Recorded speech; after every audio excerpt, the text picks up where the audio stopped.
सभागृहातलं कामकाज order of day वर येतं आणि ते उरकून कसं घ्यायचं, उरकून कसं न्यायचं एवढंच सभागृहामध्ये काम चाललेलं आहे। त्यामुळे तुम्ही जे म्हणता की पुरवणी मागण्यांवरची चर्चा जी आहे चर्चा होईल, कारण पुरवणी मागण्या या सभागृहामध्ये मंजूर केल्याशिवाय सरकारला एकही रुपया त्या संदर्भामधला खर्च करण्याचा अधिकार नसतो।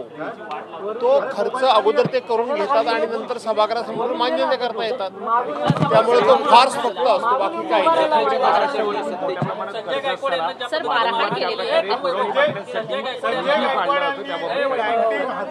सांगितलं ना मी परत सभागृहामध्ये सांगितलं की या राज्याची संपूर्ण आर्थिक शिस्त बिघडलेली आहे, आर्थिक घडी पूर्णपणे विस्कटलेली आहे।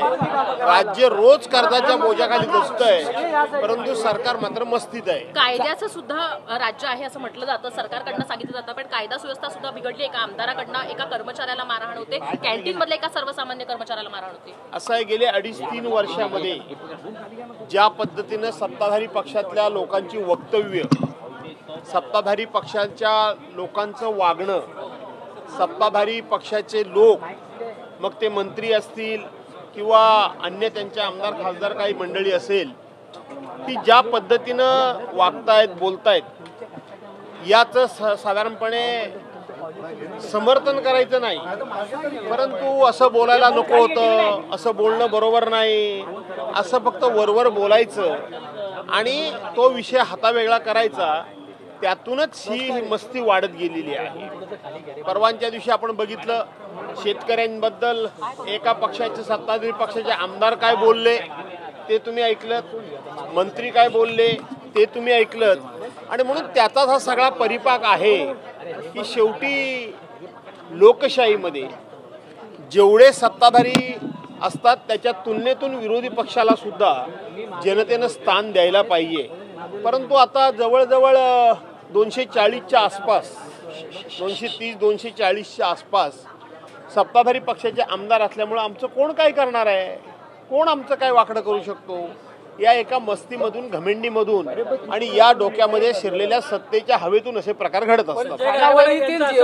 संजय गायकवाड यांना त्यांच्या मारहाणीचं समर्थन केलंय आणि त्यांचं असं म्हणणं आहे की उद्धव बाळासाहेब ठाकरे गटाचं म्हणजे तुमचा तो बाबा आमचं तो कार्ट आहे। तुमच्या खासदारांना, राजन विचारांना ज्यावेळेस कर्मचाऱ्याच्या तोंडात पोळी घातली होती त्यावेळेस आम्ही काही बोललो नव्हतो, मात्र आता तुम्ही दुटप्पी भूमिका घेताय।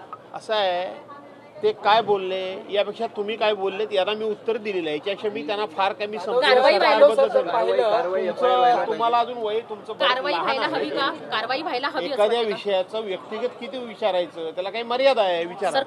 मला माहित नाही कारवाई कोणावर होणार नाही, कारवाई कोणावरही होणार नाही। अधिवेशन सुरू असताना सत्ताधारी पक्ष शेतकऱ्यांबद्दल काय बोलले त्याच्यावर काही कारवाई झाली नाही, त्यांच्यावर कारवाई कसली होती?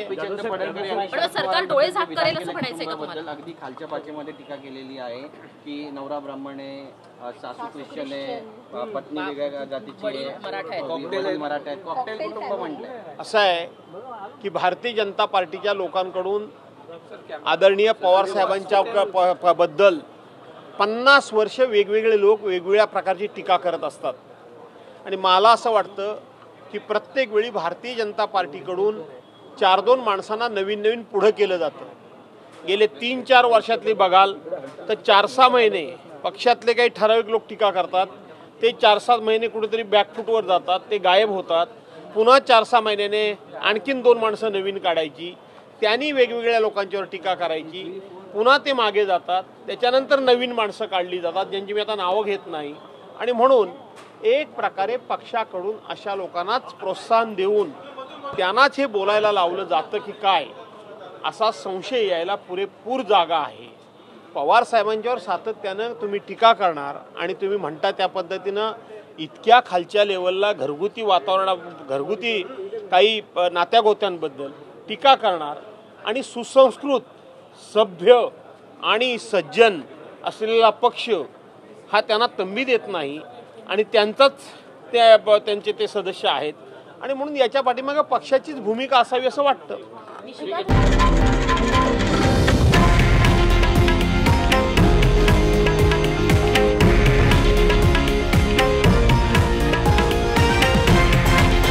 हे आहे देशातील नंबर 1 न्यूज नेटवर्क आणि आपण पाहत आहात TV9 मराठी, एकमेव